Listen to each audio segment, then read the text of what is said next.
of the Bell Ringers podcast. We are at triple digits. Hopefully you're not. That would be kind of unfortunate. But that would be cool. You're watching us. You're from the nursing home. That would be sweet. But, all right.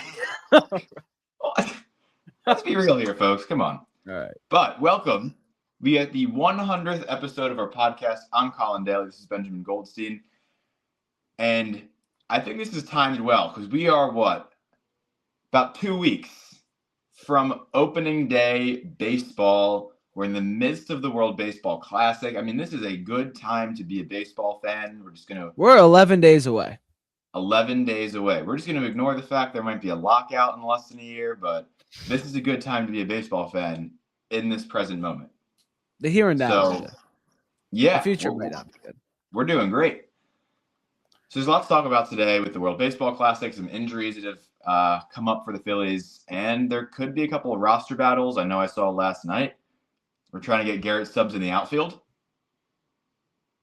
Ben, what are your thoughts on that? This is kind of out of left field. They didn't put this on I mean, Rob Thompson said that they need a 26-man, and nobody's really standing out in spring to take that, and Stubbs has established himself. But, I mean, it could work. He played third base in the World Baseball Classic a couple years ago. It's really not super difficult to learn the outfield. I mean, I'm saying that from sitting in my chair in a podcast studio. However, you know, it is more difficult. But I mean, if there's any position you're going to learn, the outfield is not the most difficult. I feel like everyone's played the outfield before as well. So I mean, it's interesting, but also like he's a career last time he was in the majors, he hit like 120. So last year, I think he was 0 for 1. Oh, I mean, his last full year. I mean, so it's not great, the hitting, but I guess they care so much about the vibes. So, you know, it's okay. He's been playing for Team Israel in the World Baseball Classic, so we haven't seen a lot of him in spring training. But in the time he was there, he was 4 for 13 with 3 RBI. So it wasn't a bad showing. So, I mean, I wouldn't be opposed to throwing him on there. And hey, sometimes you gotta take risks, and I'll tell you something that's not going to be a risk, and they're the sponsor of this episode and this podcast. It's the Bell Ringers. It's the SeatGeek, sponsor of the Bell Ringers podcast. SeatGeek has sponsored us since, I think, single digits. So we've been with SeatGeek forever. So thank you to SeatGeek for sponsoring. Use code Phillies Sports Report at checkout. You save $20 off your first SeatGeek purchase. PHILLYSPORTSREPORT. Save $20 off. What are we doing with that S? Hold the S. Keep it back in the double digits. We cut that off. Thank you to SeatGeek for sponsoring the Bell Ringers podcast. We got a lot to talk about, Colin. Let's get into it. Let's get into it, Ben. All right, so like you said, we're 2 weeks from spring training. Right now, we're in the World Baseball Classic. That's been our focus. Team USA, Bryce Harper specifically. Ooh. But Italy, they're cooking with gas. Actually, they're cooking with espresso. I didn't hear about this whole thing until this morning. I'm really so Colin is like if your busiest friend was busier, and my light just went out. So he got a lot going on. So he hasn't been able to really watch. No, but I'll fill you in. I'll fill you in. USA. I watched yesterday. They got second in their pool. They lost. Italy beat them, which is the biggest upset and one of the biggest upsets in World Baseball Classic history. But the USA, they're not scoring as much as they should. The pitching's been great. Skeens was great. Skubal, who's gone, is great. Logan Webb was very good. The bullpen's been pretty good. Nolan McLean of the Mets was horrible, but the hitting is it's kind of like the Phillies, low key. They don't have great situational hitting. You got a bunch of great hitters that just aren't really meshing well together right now. So, yeah, I saw the game on Friday, and honestly, I just remember looking in that dugout, and everyone in there looked dead. I mean, that was my first take when I was watching this game against Canada, which I do believe the USA team, they did come out and get that win. So yes. It was a good win for the team there, but yeah, I mean, you mentioned Bryce Harper is hitting. What would we say it was 150? Harper is hitting in 20 at-bats in 5 games. He's hitting 150. His on-base is 227. His slugging is also 150. He's got an OPS count of 337. Ooh. Yeah, that's bad. It's not the worst in the tournament. Oh wait, let's see. I went the wrong way. It's not. I mean, for registered hitters, it doesn't matter. It's bad. Not the worst in the tournament. Still bad. It's really bad. Yeah. And remember, there's some guys in there who are like full-time bartenders, part-time World Baseball Classic stars every couple of years. So Bryce Harper it's does not baseball good. for Like Harper was saying how excited he is to hit in front of Aaron Judge and at 2 and have some protection, but he hasn't been able to. Just like it seems his timing's off, but also we see a lot of this from Harper in the beginning of the season. Except for like his first year here, he's always gotten off to kind of a slower start. So it does stink that he's doing this on the national stage, but kind of not that we're used to it. It's just this happens a lot early in the year. Yeah, for sure. And honestly, I think this could be good for him, right? He's playing more competitive baseball than what you see in spring training, starting in the earliest parts of March. So getting some of these kinks out now, I think, will help him down the line and help the Phillies down the line. Because he's going to be in that 2-hole, 3-hole spot. He's a really important part of the Phillies lineup. Not elite. Trying to figure out what's that? Not elite. Well, that's a different conversation. But you can say what you want about him, but he is the guy this lineup is constructed around. I mean, you're going there were literal talks in the offseason about who is going to hit behind Bryce Harper to protect Bryce Harper. If that doesn't mean your lineup isn't constructed around him, then I don't know what would indicate that. So this is Bryce Harper's lineup. And when he is on, we've seen everyone else is on. So on our agenda, the question you put next is bigger than the World Series. And right now for the Phillies, I think this is pretty big because I know you're asking about the baseball community, but yeah. I think for the Phillies, this is like having these guys get real reps. This is so much better than spring training. Because if you go back and look at when was the last one? 4 years ago? 3 years ago. The last World Baseball Classic? 2023. 23. Those guys did come out of the gate hitting well after the World Baseball Classic. Minus, I think that was Turner. Well, didn't Turner have he was a good week and then it was 2 weeks? Yeah. Yeah, then it was just gone. Right. But those guys came out of the gate hitting well. So I think it's a great tournament. I really do. And with all the guys the Phillies have in there, minus, Jose Alvarado and that whole situation, then I think this is golden. And yeah, I do think that for a lot of people, this is bigger than the World Series. There's an international crowd here. You're getting all these different cultures and countries involved in something that in the United States, the World Series is really just a focus for us and, select parts of Canada.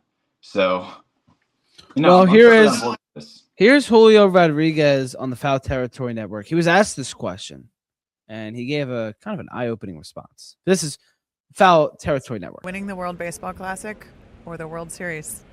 You can't choose, can you? No. I mean, being honest though, I love the Mariners. They know I give my best for them every single time that I step on the field. But winning a World Baseball Classic will be top of the list. This is for my country, this is for my town, this is for my people, my neighborhood, everybody in the Dominican Republic. So I would say winning the World Baseball Classic will be number one. That's kind of an eye-opening statement. That's cool. That's an all-star MLB player. But then that kind of relays the question, is this more important than the MLB season? Yeah, I mean, I think it depends on the player. I think when you play with these guys every 3 years and you do create some sort of brotherhood, bring these people together who, you might face each other, in the regular season. But, I think you can find more in common with the people that you play with in the World Baseball Classic. These teams are really just thrown together, right? Who's willing to spend money on this guy and that guy and the others? So when you play at the World Baseball Classic, you bring people together who share something. And when it's only every 3-4 years, I think you get more out of it because it's something you're looking forward to, anticipating. The MLB season, for these guys, it's year round. You get to a point where you must feel in a little bit of a sense, maybe except for playoffs, opening day, beginning of spring training, where you're just going through the motions and continuing your, it's just like going into your 9 to 5 job. It's really no different for these guys. So honestly, yeah, I think it means more to people. It's something they can actually like savor and enjoy, and it sticks with them longer. And then you got Harper on the other side. He's like, the World Baseball Classic is great, but it's not the Olympics. So, it was kind of fair statement. I think the Olympics are fair meant to statement, serve- ill-timed. And then speaking of Phillies in this tournament, Aaron Nola, who has been pitched well back in Clearwater, 5 in a must-win game for Italy to advance and win the pool. 5 innings, 4 hits, no runs, a walk, 5 strikeouts. And he threw 94.5 miles an hour. That's the highest. He reached that 3 times last year. That velocity, he hit 94 with 8 of his fastballs. That's pretty good. I mean, we've seen him level his game up in the postseason before, and we've also seen that game drop. But like him doing this in March, and he was pitching well in spring training, it's very encouraging because the Phillies are going to need him to pitch well in this rotation. Yeah, for sure. I don't know if it'll stick for the regular season, the 95. I mean, we see some guys who come out of the gate who are, their velocity is higher than ever. And, maybe there is a little bit more motivation for Nola pitching for Italy. So I don't know if we'll know, but regardless, it's promising. It's better than the opposite where it could be throwing like 90 and you're like, oh, this isn't good. Yeah, he's not throwing up no more meatballs here in this for Italy. Well, knock on wood. I mean, he's done, so I think he only had the one start. Yeah. That's Nola. Speaking of pitchers, you got some non-WBC pitchers you want to touch on. Andrew Painter. Sticking with the A's? Yeah, we may Aaron as well. And Andrew? Andrew Painter. He's had a couple starts here and there for the Phillies. Over the course of spring training, I saw one of them. He looked pretty good. Ben, what's the report there? Phillies reporter Colin Daly has seen one Andrew Painter start of the 3. I saw his changeup. That thing was nasty. Painter, 3 starts, 7 2/3 innings. He's got 5 strikeouts. He's got kind of a high ERA, 3.52, but less than sub-1 walk hits, innings pitched, 0.91. He looks good. I mean, just a couple games. I mean, his first one, I think he was almost perfect. And then last couple, the other day, he allowed some base runners, knocked in a couple runs. He looks good. The velocity looks good. The pitches look good. Let's see here. Yeah, it was against Baltimore in 2 2/3. He allowed, what do we got here? He allowed 5 hits and 3 runs, along with a homer. But he did strike out 4. So you kind of got a little bit of everything. He was perfect against the Yankees in 2 innings. He allowed a hit and a walk against the Toronto Blue Jays on March 7th in 3 innings. So, I mean, he had one, kind of rough-ish start. He threw 60 pitches in 2 2/3 against, who was that, Baltimore? But, other than that, he's been great, and it's been very encouraging, and it's really looking like he's going to be on the starting rotation come March 26th. Yeah, and for all the people that are listening out there, you got to, as a reminder, you got to take all these spring training stats with such a grain of salt, because actually Todd Zalecki from MLB.com posted a really good article 3 or 4 days ago on Painter about, like I mentioned before, his changeup, and it really was an interesting article because he's walking through the process of Andrew Painter selecting pitches, the interactions. They're the way he did it is he set up he interviewed Garrett Stubbs and Andrew Painter. Stubbs was catching him that day, and they kind of bounced back and forth on how the thought process each of them was having. And that really just reaffirms how spring training works. You're out there experimenting, especially for pitchers. Hitters, it's a little bit more real. You're really going out there to get reps. But pitchers are going out there, they're going to try throwing new pitches. Some guys, we use the phrase pitching backwards, right? The guys who throw off speed and then fastballs. It's not common, but there's guys who have success with it. So some guys go out there and try that during spring training. No, not last year. 3 years ago. Oh gosh, I'm getting my spring trainings confused.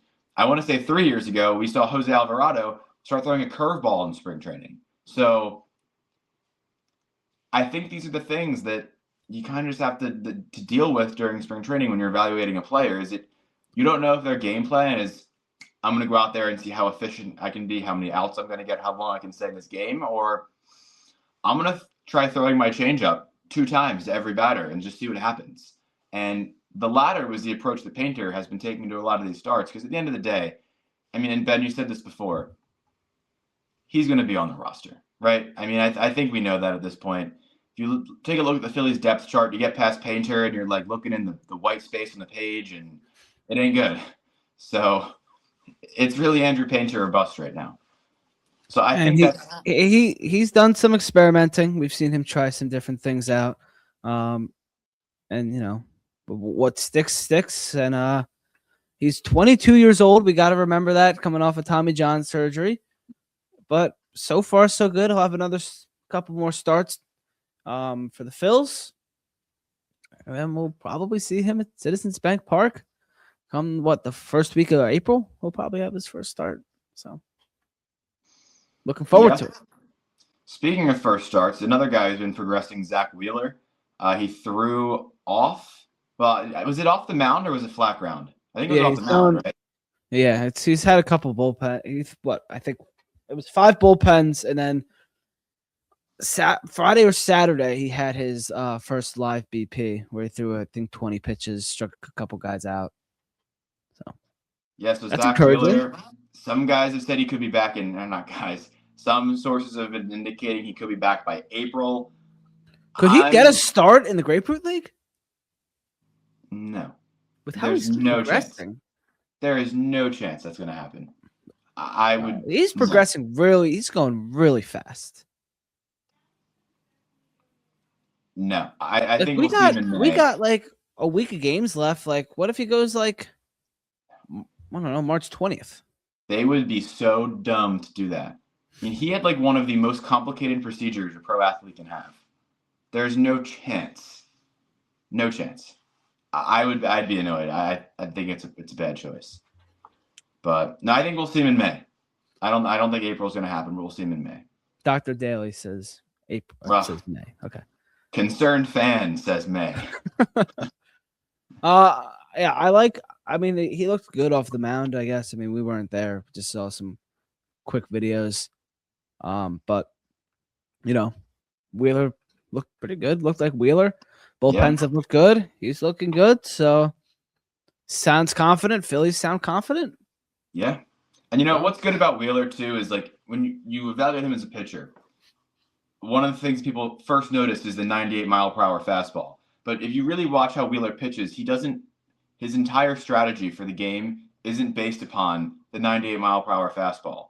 He also has the sweeping slider and the good curveball with that late break to it, and the sinker that can rise up in on guys. That's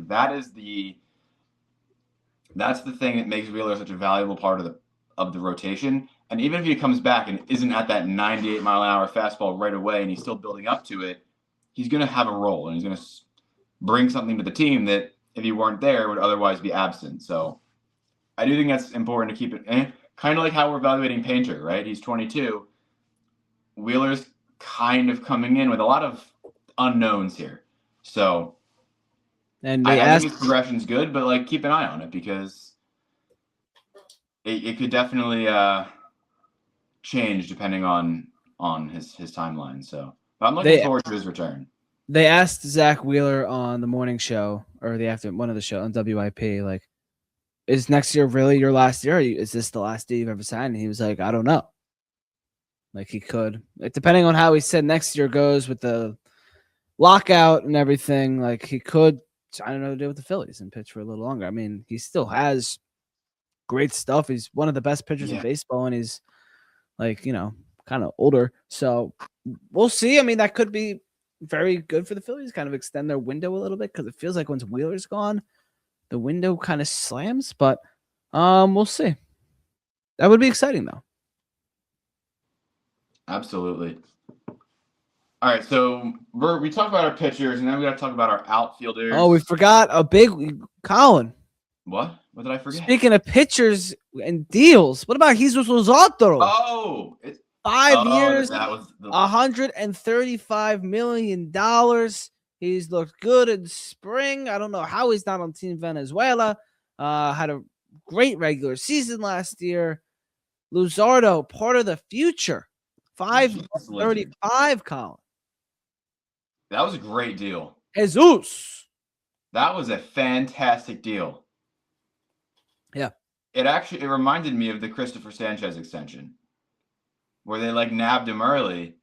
And now I will say, Jesus Luzardo had an interesting year last year, which, wasn't great. What did he do? Allowed the most hits in a start in Major League history or something? It was over 2 starts. He had the most runs or runs. Hits or it was 20 crazy. runs. 20 runs in 2 starts. Yeah, it was pretty bad. Yeah, that rings a bell now. And that's the only reason his ERA is almost 4. Right. But look at everything else, and look at all the other stats are right. And it was pretty clear that he was tipping his pitches, and the Phillies coaching staff did get it sorted out because the issue pretty much resolved itself once that pitch tipping was addressed. So this is a fantastic deal because, we benefited on the fact that his stats are inflated. And I think it was not next year, but the following year, he would have become a free agent. And now the Phillies have control for the next 5 seasons. Let me do some quick math here. The deal will start 27. in 27 or 28. Right. Wait, because he's under 27. Yeah. He's under contract for this year. Right.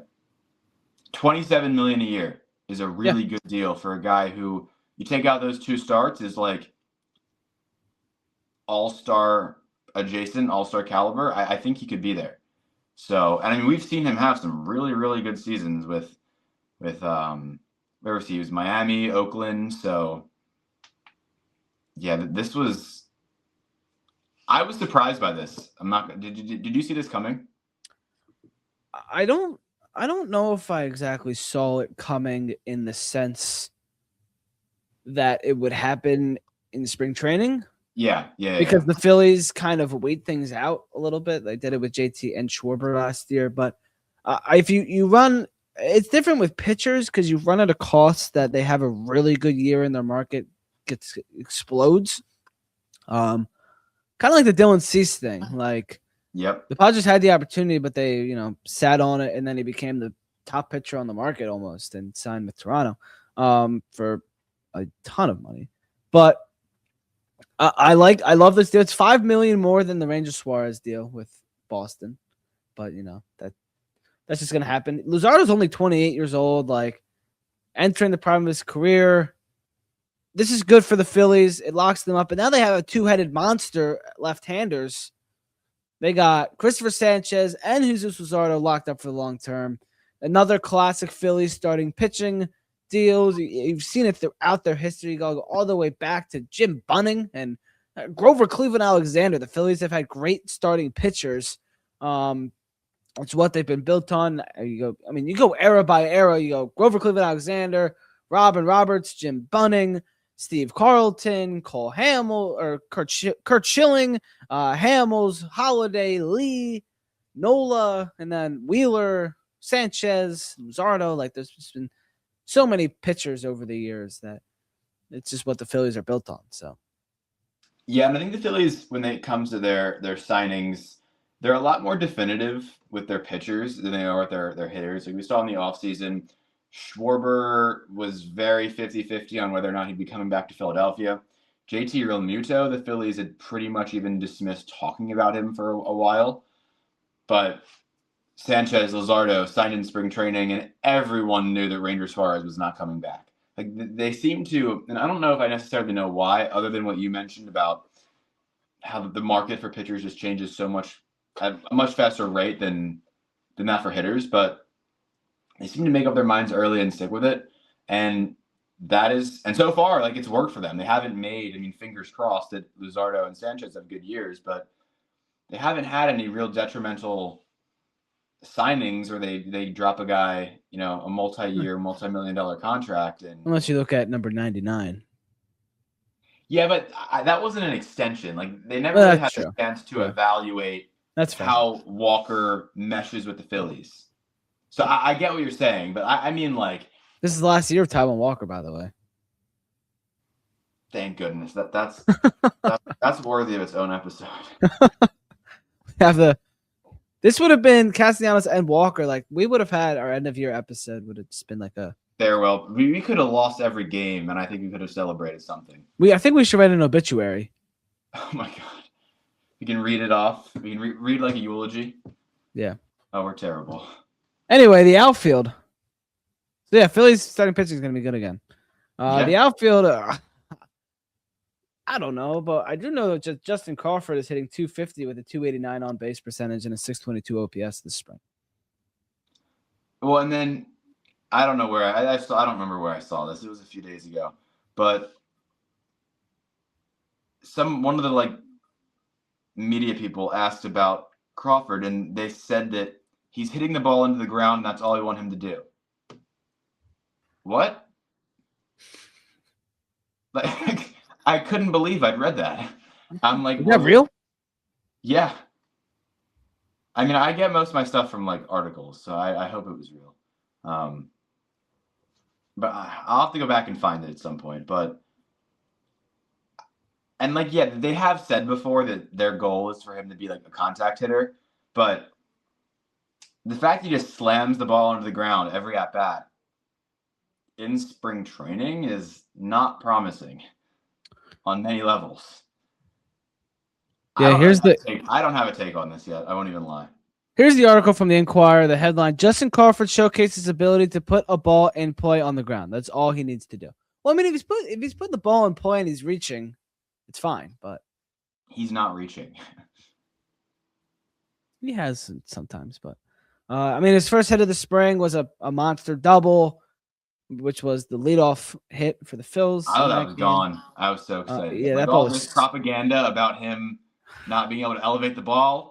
He went yard his first at bat, and I mean that would have been epic. I mean, it was almost out of there, but Crawford's not the biggest power threat.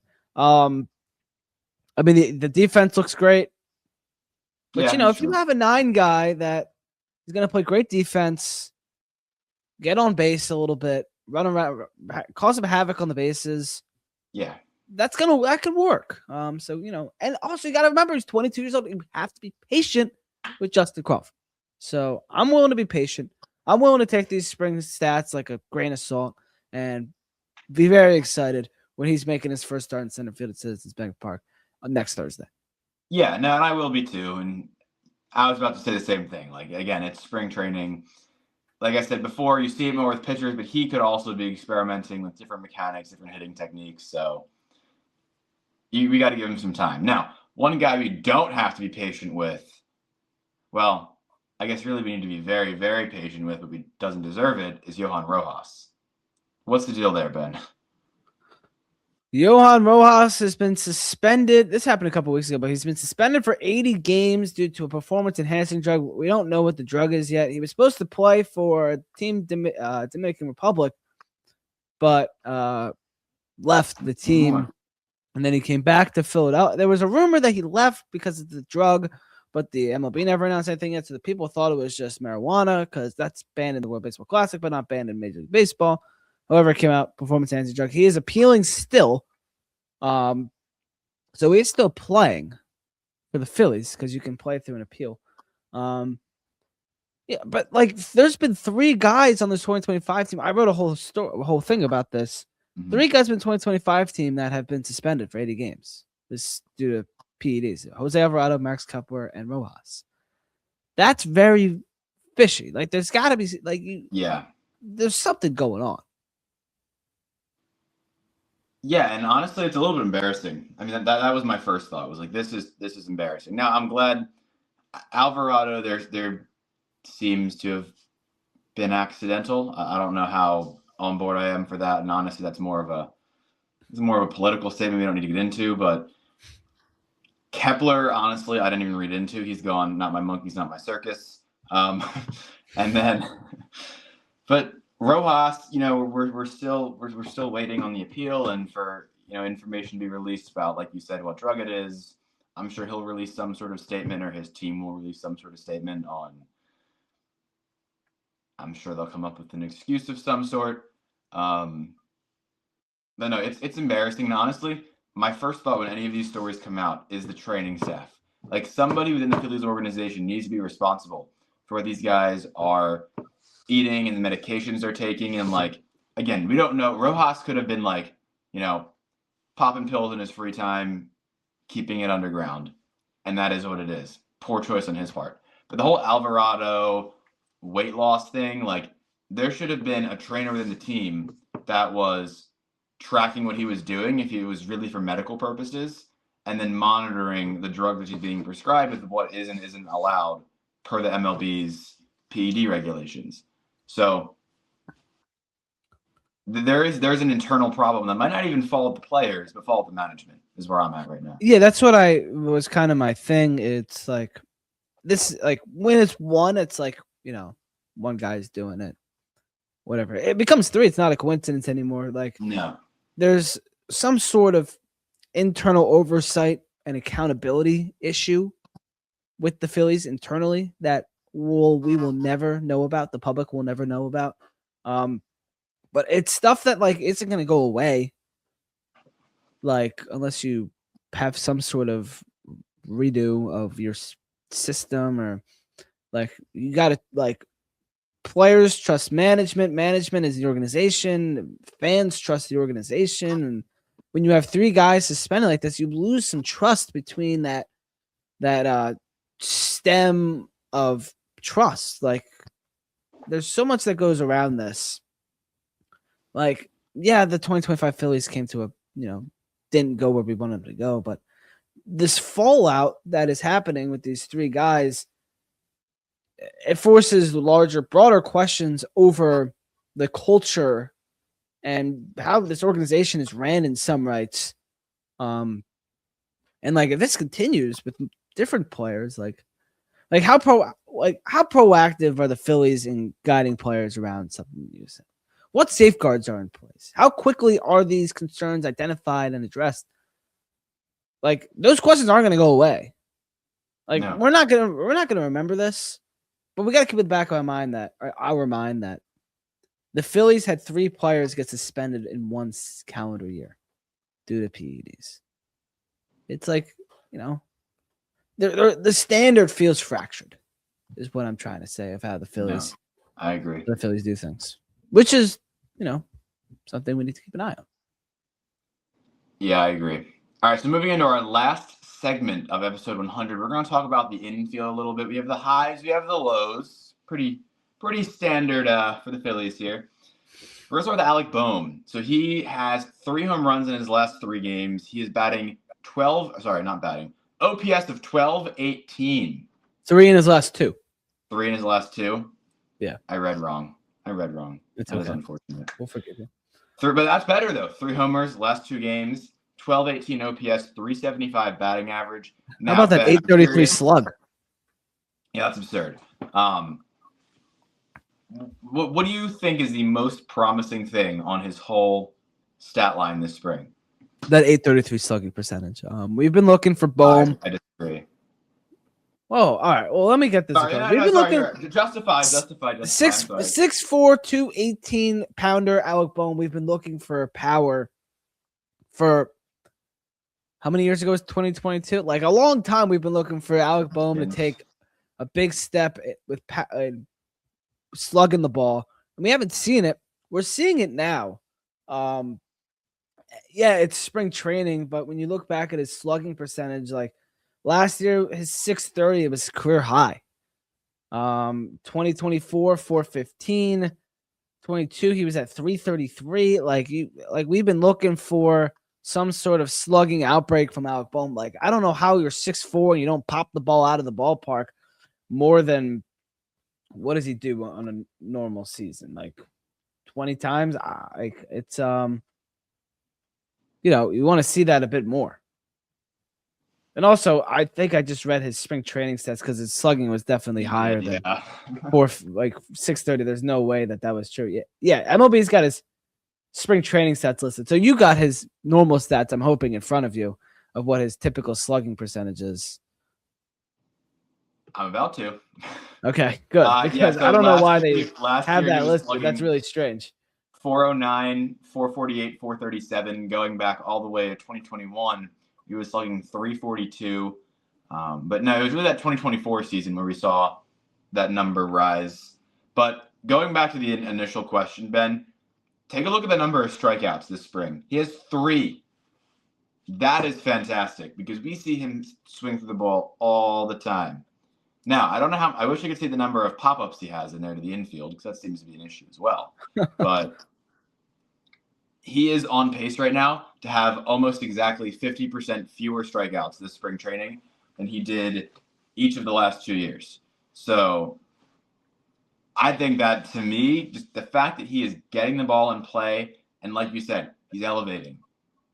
That has been the most promising thing I've seen from Bohm, honestly, since the first half of 2024 when he was on the All-Star team. Starting on the All-Star team. That's a good number. 24 at-bats, just 3 strikeouts. He's got 9 hits, so he's tripled the amount of hits to his strikeout, right? So that's pretty good. For sure. Now, what's not so good is Aiden Miller. We have not seen... Why is there always a positive and a negative with the Phillies? I mean, if you do look at our agenda, it's pretty much how... We got one baseball classic, we got fun story, and then we got USA. Pitching is all pretty positive. Outfield, positive, negative. Infield, positive, negative. This is ridiculous. Episode 100, we should be happy. That is not the theme of our podcast. That would be so untrue. Sometimes funny. we're happy. True.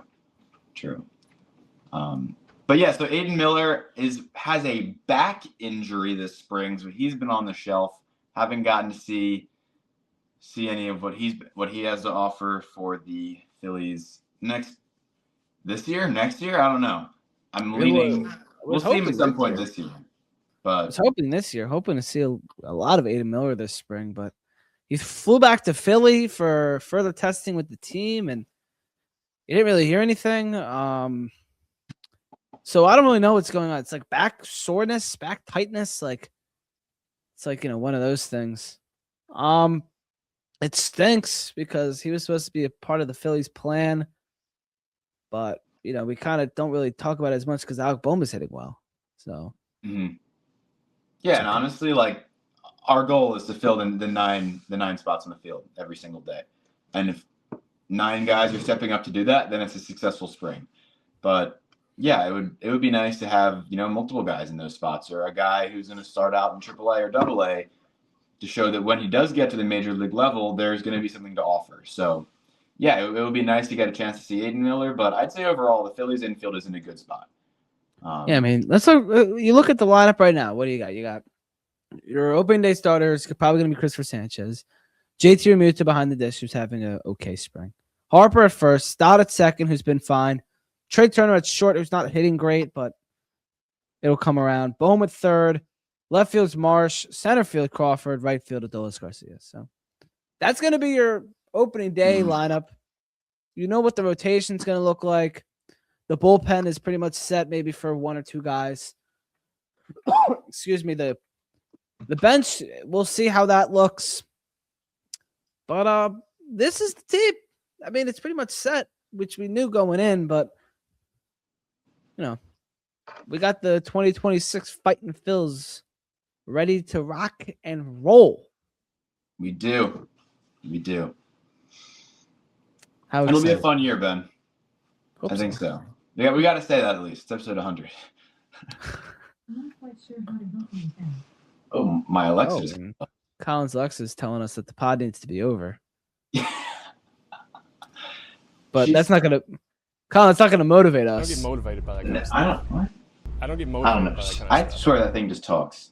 I mean, that is kind of his job, right? I don't get motivated by that kind of stuff. I don't know. Oh, I forgot you can't hear these sound bites. I just played the I don't get motivated thing. I know. We were experimenting with that a couple weeks ago. Yeah, I don't know why it doesn't work for you. You need to figure it out. Anyway, thank you for watching and listening to the Bellringers podcast, episode number 100. Thank you to SeatGeek for sponsoring. Colin, Daly, Ben Goldstein. Follow us both on social media. Follow the Bellringers podcast as well on Twitter at Bellringers, BSR. We will be with you before opening day, right, Colin? Absolutely. 11 We will see days, you folks. before next Thursday, March 26th. Thank you again. We'll see you next time.